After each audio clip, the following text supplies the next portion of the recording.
Mayor Adams' massive rezoning plan, known as City of Yes, cleared a major hurdle tonight, passing key city council committee votes with some modifications. Bauman has been covering this major housing initiative and was in City Hall for today's hearings.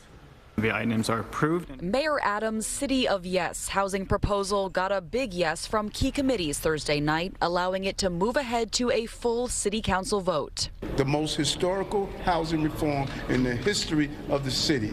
To combat New York City's rental vacancy rate hitting a 50-year low, the original proposal aimed to add more than 100,000 new housing units across the 5 boroughs by changing long-standing zoning laws.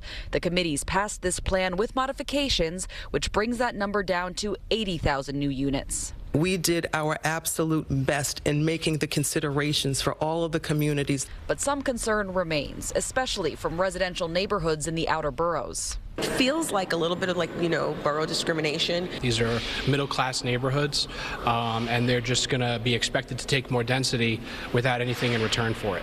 The new plan made concessions on the proposal, which would allow homeowners to convert a garage or basement into an in-law suite.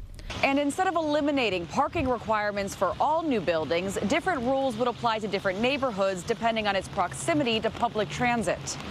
The parking mandates are maintained in areas that would likely produce that level of parking to meet market demand regardless. There's going to be a reduction in parking felt in Staten Island and Southwest Brooklyn, unfortunately.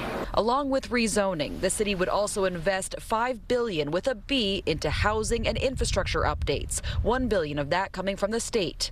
Governor Kathy Hochul saying in a statement in part, New York has a housing affordability crisis, and there's only one way out: build more housing. I don't feel like it's going to address the entire housing need, but I feel like it's a step. It's a step in the right direction. This modified plan will go to a full council vote on December 5th. From City Hall, Bauman, CBS News, New York.